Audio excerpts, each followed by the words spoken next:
আমি একটু অন্য টাইপের মুড়ি ভর্তা খাবো আজকে, সেটাই আপনাদের সাথে শেয়ার করছি। আসসালামু আলাইকুম এভরিওয়ান, সবাই কেমন আছেন? আশা করি সবাই ভালো আছেন। দেখতেই পাচ্ছেন আমি এখানে যেগুলো দিয়ে মুড়ি ভর্তা খাবো সেগুলো আমি রেডি করে নিচ্ছিলাম। তো সবগুলো সালাদ মোটামুটি আমার কাটা শেষ।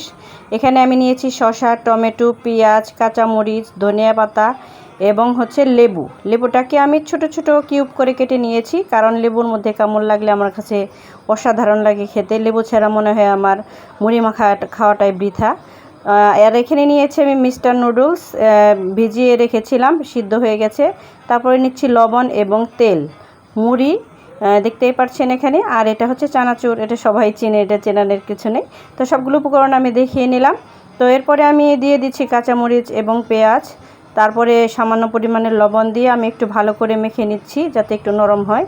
তারপরে দিয়ে দিলাম সবগুলো শসা।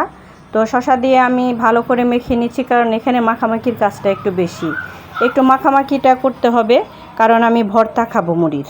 তারপরে দিয়ে দিচ্ছি টমেটোগুলো দিয়েও আমি মেখে নিচ্ছি। এই মুড়িটা কিন্তু মুড়ি ভর্তা হবে, মুড়ি যে শক্ত একটা মুড়ি মাখা হয় সেটা কিন্তু না, এটা ভর্তা টাইপের, নরম নরম। যারা নরম নরম খেতে পছন্দ করেন তাদের অবশ্যই খুব ভালো লাগবে খেতে।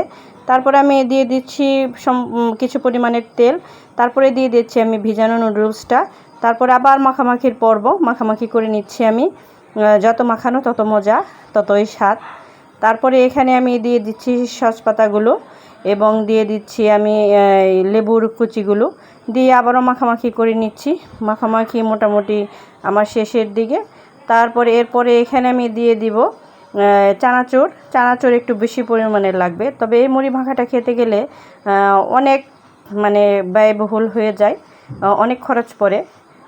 দেখতেই পাচ্ছেন আমি এখানে চানাচুর দিয়ে আমি খুব ভালো করে মেখে নিচ্ছি। অনেক সুন্দর একটা স্মেল বের হয়েছে। তবে আমি এখানে নুডলসের মশলাটা দিতে আমি ভুলে গিয়েছিলাম, সেটা আসলে আমার খেয়াল নাই। খাওয়ার পরে মনে হয়েছে যে মশলাটা এখানে রয়ে গেছে। তারপরে দিয়ে দিচ্ছি আমি এখানে মুড়ি কিন্তু খুব বেশি দেওয়া যাবে না, একটু ভিজা ভিজা রাখতে হবে, এমন পরিমাণের মুড়ি দেবেন।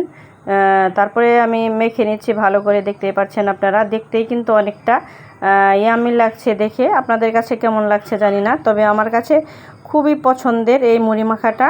দেখেন কতটা সুস্বাদু লাগছে দেখে। অবশ্যই কমেন্টে জানাবেন আপনাদের কাছে কেমন লেগেছে। এত সময় ধরে ভিডিওটি দেখার জন্য অসংখ্য ধন্যবাদ সবাইকে। আল্লাহ হাফেজ।